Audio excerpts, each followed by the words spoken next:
Bismillah. Assalamualaikum warahmatullahi wabarakatuh. Alhamdulillah, salatu wassalamu ala rasulillah, amma ba'du.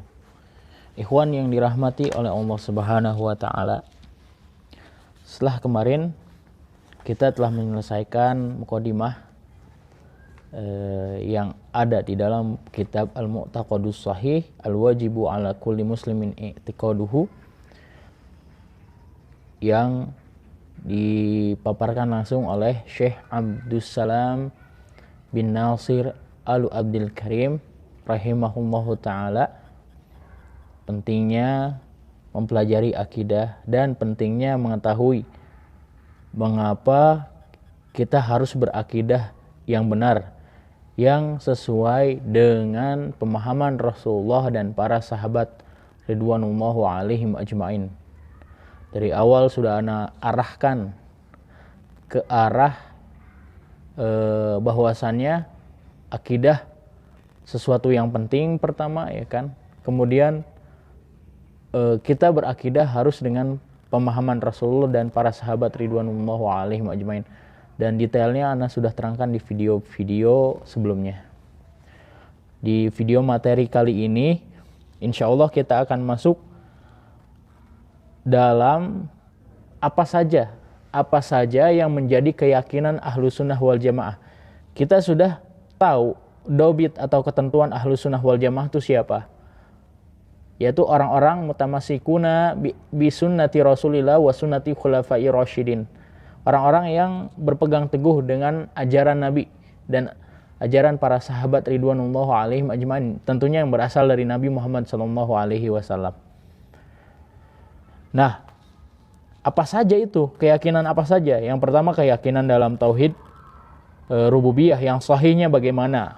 Nanti di sini seperti ini. Al-Mu'taqadus Shahih fi tauhidir rububiyah.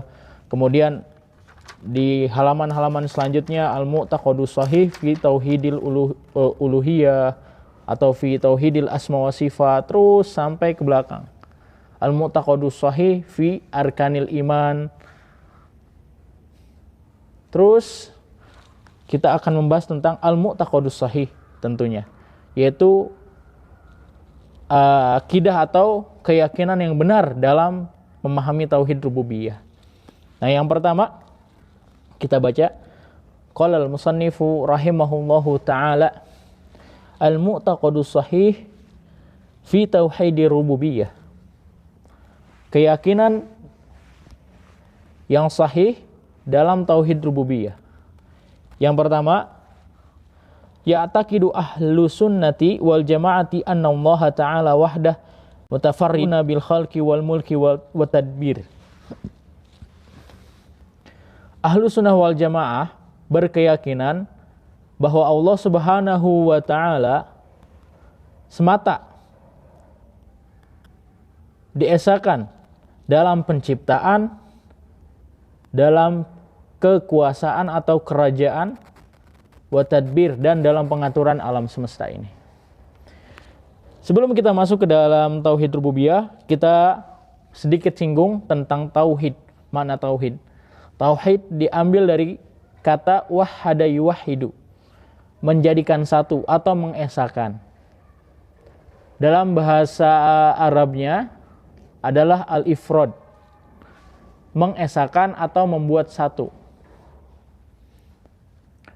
Nah, berarti tauhid itu nantinya akan dibagi menjadi 3. Pembagian ini memang dibawakan oleh ulama mutaakhirin, yaitu Syekhul Islam Ibnu Taimiyah.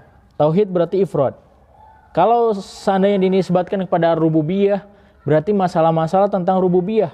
Ada 3 hal yang mencakup dalam masalah tauhid rububiyah. Yang pertama al-khalq, penciptaan alam semesta, penciptaan alam semesta. Kemudian al-mulk, kerajaan, bahwa seluruh alam semesta ini telah diciptakan oleh Allah dan Allah yang memilikinya. Satu-satunya pemilik hanyalah Allah. Kemudian yang ketiga at-tadbir. Di sini ada, antum lihat di atas, yaitu pengaturan. Hanya Allah yang mengatur alam semesta ini. Berarti kita bisa artikan tauhid rububiyah adalah hal yang berkaitan tentang satu-satunya pencipta adalah Allah, satu-satunya pencipta alam semesta adalah Allah, satu-satunya pemilik alam semesta adalah Allah, satu-satunya pengatur alam semesta adalah Allah. Alam semesta ini termasuk seluruh alam semesta ini, jagat raya ini pokoknya. Yang antum lihat dan antum belum pernah lihat di langit sana. Bahkan Allah juga mengabarkan bahwasannya langit itu ada 7. Maka jika tauhid juga dinisbatkan kepada tauhidul uluhiyah, maka berkaitan tentang ibadah kita kepada Allah Subhanahu wa taala, berarti mengesahkan Allah dalam ibadah kita. Nanti dijelaskan di situ apa itu ibadah, sehingga kita tidak salah kaprah ketika kita menganggap ibadah itu hanya sholat, zakat, puasa. Kita juga tidak menganggap bahwa rasa takut kita, rasa harap kita, rasa cemas kita, itu ibadah semua. Kita tidak tahu dan belum tahu. Nanti dijelaskan. Dan kalau tauhid dinisbatkan kepada asma dan sifat, berarti berkaitan dengan nama-nama dan sifat-sifat Allah Subhanahu wa taala. Lengkap sekali, sudah lengkap. Nah, adapun ini yang pertama adalah berkaitan dengan rububiyah. Rububiyah Allah Subhanahu wa taala. Berkaitan tadi dengan 3 hal, al-khalqu, kemudian al-mulk wa tadbir. Penciptaan, kekuasaan atau kepemilikan, wa tadbir, dan pengaturan. Allah Ta'ala berfirman, Qala Ta'ala inna rabbakumullahu alladhi khalaqas samawati wal arda fi sittati ayyamin thumma istawa 'alal 'arsy yughshil lailan nahara yatlubuhu hathithan wasyamsa wal qamara wan nujuma musakhkharatin bi amrihi ala lahul khalq wal amru tabarakallahu rabbul alamin.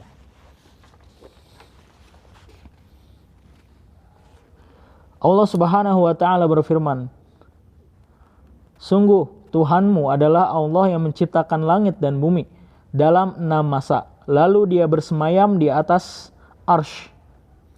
Dia menutupkan malam kepada siang yang mengikutinya dengan cepat.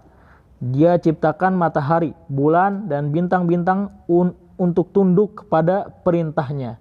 Ingatlah segala penciptaan dan urusan menjadi haknya. Maha suci Allah, Tuhan semesta alam. Ana baca dari Al-Quran terjemah. Di sini yang menjadi syahid atau yang menjadi perhatian kita, yang pertama adalah kata inna rabbakumullahu alladzi khalaqa. Khalaqa ini tadi berarti masuk ke dalam yang pertama, penciptaan. Bahwasannya Allah menciptakan langit dan bumi. Langit-langit dan bumi. As-sama ini dalam bentuk jama', lihat as-samawat. Berarti langit-langit itu ada banyak. Langit itu ada banyak ya. Fi sittati ayyam, dalam 6 masa. Dalam hal ini para ulama berbeda pendapat. Apakah hari-hari seperti biasa atau hari yang ka'alfisanati mimma ta'udun. Yang kita itu menghitungnya dinisbatkan kepada hari akhirat. Satu hari di akhirat sama dengan 1000 tahun di dunia. Wallahu a'lam bishawab. Maka di sini sebagai kehati-hatian, mungkin banyak penerjemah di Indonesia menerjemahkannya dengan 6 masa. Diterjemahkan di sini sebagai 6 masa, mungkin sebuah bentuk kehati-hatian dari para penerjemah di Indonesia yang mereka memahami tafsirnya sehingga tidak dipahami kalau seandainya diartikan dengan 6 hari, maka takutnya banyak orang berpandangan bahwasannya ini adalah 6 hari seperti hari biasa. Tidak menjadi begitu penting. Allah Subhanahu wa taala Maha berkuasa atas segala sesuatu. Jika seandainya Allah ingin menciptakan alam semesta ini satu kali saja dalam ucapan kun fayakun, maka jadilah semua. Tapi Dengan hikmahnya Allah Subhanahu wa taala menciptakan seluruh alam semesta ini dalam 6 masa. Allah alam 6 masa, apa itu 6 hari, apa itu 6.000 tahun. Jika seandainya satu harinya dikalikan 1000, tapi itu semua atas kekuasaan Allah dan atas hikmah dari Allah Subhanahu wa taala. Jika seandainya Allah mau menciptakan seluruh alam semesta ini dalam satu kali ucapan saja, kun fayakun, maka seluruhnya akan menjadi dan akan tercipta. Tapi Allah Subhanahu wa taala memiliki hikmah. Ikhwan yang dirahmati oleh Allah Subhanahu wa taala. Kemudian perhatikan juga di dalam kalimat alalahul khalqu wal amru. Maka milik Allah al-khalqu, penciptaan, wal amru, dan urusan. Maksudnya adalah at-tadbir. Wa qala ta'ala, Allah juga berfirman, ini ada dalam surat Al-A'raf ya. Dan Allah juga berfirman, lillahi mulkus samawati wal ard yakhluqu ma yasha. Milik Allah lah segala kerajaan langit dan bumi. Yakhluqu ma yasha. Dialah yang menciptakan apa yang Dia kehendaki. Ini tidak ada masalah, antum bisa perhatikan yang mana yang menjadi syahid. Wa qala ta'ala lahu mulkus samawati wal ard yuhyi wa yumitu wa huwa ala kulli syai'in qadir. Lahu mulkus samawati wal ard. Miliknya lah kerajaan langit dan bumi. Dia yang maha menghidupkan dan Dia yang maha mematikan. Wa huwa ala kulli syai'in qadir. Dan Dia berkuasa atas segala sesuatu. Ala kulli syai'in. Berarti ini bentuk am dan tidak ada yang luput dari Allah Subhanahu wa taala kekuasaannya. Kekuasaan Allah itu meliputi segala sesuatu. Tidak ada yang luput dari Allah Subhanahu wa taala. Allah berkehendak atas segala sesuatu dan berkuasa. Kemudian kita akan masuk dalam pembahasan berikutnya. Al-musyrikun lam yunazi'u fi tauhidir rububiyah. Orang-orang musyrik tidak pernah berselisih dalam tauhid rububiyah. Wa hadza tauhid huwa al-musamma bi tauhidir rububiyah. Dan tauhid ini yang orang-orang musyrik tidak menyelisihi, tauhid ini adalah tauhid rububiyah. Wa huwa mustaqirrun fi nufusil bashar. Dan tauhid ini telah mengakar dan tertancap dalam jiwa-jiwa manusia. Manusia manapun pasti punya firasat terkait dengan penciptaan. Siapa yang menciptakan semua ini? Kok saya ada di dunia ini? Seperti yang ana terangkan dalam muqaddimah, banyak para syair filsafat yang bahkan mereka bingung ya, kenapa mereka ada di sini. Manusia itu akan bertanya-tanya. Dan jawabannya adalah Allah Subhanahu wa taala. Tidak seperti orang-orang ateis yang mereka memahami dengan teori-teori yang dibuat oleh mereka sendiri dengan penelitian. Misalkan mereka, oh ini seperti ini, kayak seperti Big Bang. Ya tak habis pikir gitu. Karena mereka berpikir menggunakan logika saja. Sebenarnya mereka harusnya memberikan hati mereka keluangan untuk mempercayai sesuatu dari keyakinan masalah agama. Jangan berpikiran logis terus. Memang kita wajib berpikir logis. Tapi ketika kita menghadapi sesuatu hal yang tidak kita pahami, seperti permasalahan agama, mereka tidak harus mengedepankan logika mereka. Kalau seandainya logika mereka belum sampai terhadap apa yang mereka yakini tersebut, maka ya terkadang mereka harus menyerah gitu. Karena apa yang mereka ketahui dengan logika mereka itu hanya sebatas apa yang mereka lihat, apa yang mereka pernah dengar, apa yang mereka pernah rasakan. Misalkan panas, api, orang yang belum tahu bahwa api itu panas, misalkan anak-anak kecil ya, yang belum mengerti, mereka akan mencoba memegangnya. Dipegang. Karena anak-anak kecil itu belum tahu bahwa api itu panas. Bahwa api itu rasanya panas. Maka seperti itu juga kita. Dunia ini sebenarnya ada yang menciptakan. Tapi siapa yang menciptakan? Maka kita harus mencari tahu. Keyakinan-keyakinan yang menganut akan adanya penciptaan. Oh, berarti ini. Berarti ada keyakinan tersebut ada dalam Islam. Kita harus paham apa itu Islam. Terus seperti itu.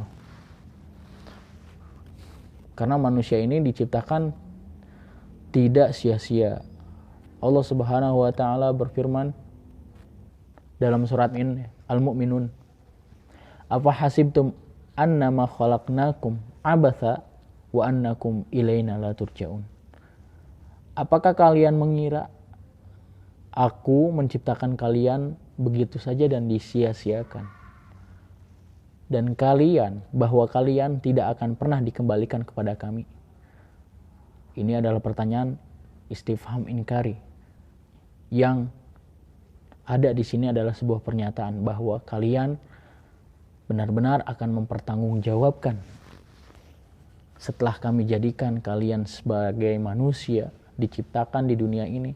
Kalian akan dimintai pertanggungjawabkan, tidak dibiarkan begitu saja bermain-main, nyari makan, kemudian beranak pinak, main-main, dan lain sebagainya. Tidak, tapi akan dipertanggungjawabkan. Allah juga berfirman, "Ayahsabul insanu ayyutraka sudah." Apakah para manusia ini ketika sudah diciptakan akan ditinggalkan begitu saja? Tidak, mereka akan dimintai pertanggungjawaban.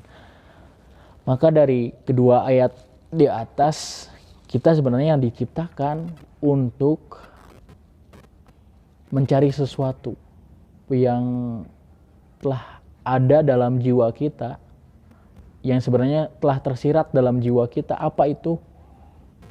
Tuhan, pencipta.